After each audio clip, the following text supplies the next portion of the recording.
नमस्कार दोस्तों, बिहार स्टेट शिक्षक अभ्यर्थियों के लिए जो मैं प्रतिदिन न्यूज़पेपर से खबर लाता रहता हूं। जो भी आपके एसटीटी बीटेट या जो भी टीचर संबंधित सूचनाएं निकलती है पेपर में, मैं उसको निकालने का प्रयास करता हूं और आपको खबर देते रहता हूं। देखिए, जो भी हम लोगों ने ट्विटर कैंपेन या विभिन्न माध्यमों से सरकार तक सूचना पहुंचाने का कार्य किया था, वह लगभग पहुंच चुकी है और उसी को ये जो न्यूज़पेपर है उसने प्राथमिकता भी दी है। दिव्यांग आरक्षण मामले पर हाईकोर्ट के फैसले का हो रहा इंतजार और 1.21 लाख शिक्षकों की बहाली में देरी से 3 लाख से अधिक अभ्यर्थी है परेशान। तो देखिए कैसे न्यूज़पेपर ने जगह दी है।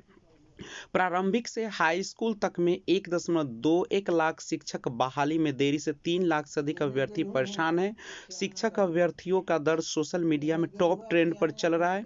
शिक्षक अभ्यर्थी सरकार से पूछ रहे हैं कि कब तक बहाली पूरी होगी। शिक्षा विभाग कह रहा है कि हाई कोर्ट से अनुमति मिलने के बाद बहाली कर ली जाएगी, यानी जब तक हाई कोर्ट की अनुमति नहीं मिलती है तब तक किसी भी प्रकार की बहाली नहीं की जाएगी। और 1.2 लाख शिक्षक बहाली में देरी से 3 लाख से अधिक अभ्यर्थी जो है परेशान है।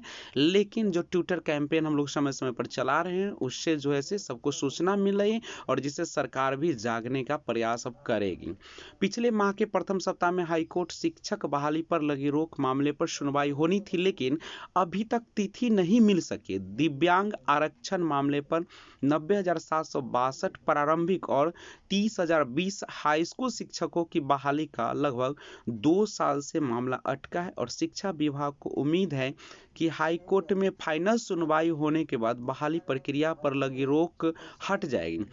विभाग ने कहा कि अयोग्य एक भी अभ्यर्थी का नियोजन नहीं हो, इसके लिए फुल प्रूफ तैयारी के बाद ही काउंसलिंग की तिथि जारी की जाएगी। यानी सरकार जो पूरी तरीके से कमर कस चुकी है कि अब किसी भी प्रकार से वैसे अभ्यर्थी जो अयोग्य है उनका नियुक्ति न हो पाए, इसके लिए फुल प्रूफ तैयारी के बाद ही काउंसलिंग की तिथि जारी होगी। तो अब बिल्कुल निष्पक्ष होगा, किसी भी प्रकार की इसमें धांधली की संभावना नहीं है।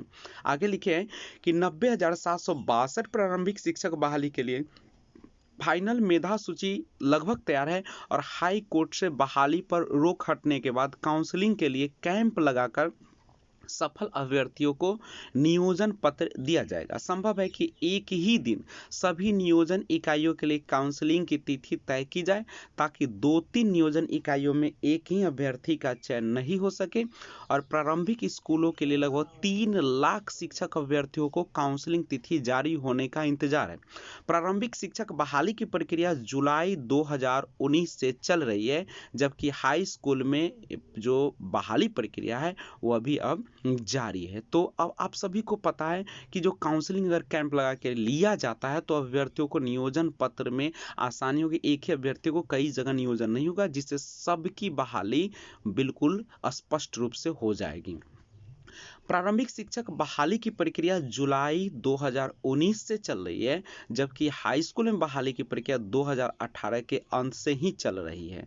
नहीं तो ये सारा जो प्रक्रिया है वह काफ़ी देर हो रही है और इसका अब एक ही माध्यम है कि ट्विटर कैंपेन में बढ़ चढ़कर हिस्सा ले और उसको सरकार को जगाने का प्रयास किया जाए, तभी यह बहाली संभव है। नहीं तो बड़ी मुश्किल हो जाएगी, क्योंकि अभी ना तो हम शिक्षा मंत्री से मिल सकते, ना प्रधान सचिव से मिल सकते, ना प्राथमिक शिक्षा निदेशक से मिल सकते। तो इन सब का एक ही उपाय है कि ट्विटर यानी मीडिया के माध्यम से और हम लोग ट्विटर कैंपेन के माध्यम से ही विभिन्न प्रकार के मुद्दों को उठाए और बड़ी संख्या में, वो भी डेट बहुत जल्द आएगी ट्विटर कैंपेन का, तो उसमें हिस्सा ले और बड़ी मात्रा में भाग ले, बड़ी संख्या में भाग ले, क्योंकि डिजिटल के माध्यम से ही अब यह संभव है। वैसे ट्विटर कैंपेन का जब भी डेट आता है तो आप सभी बहुत भारी मात्रा में एकजुटता को प्रदर्शित करें और इस कैंपेन को सफल बनाए ताकि सरकार जो है से उठे, जगे और इस बहाली प्रक्रिया को जल्दी से पूरा करें।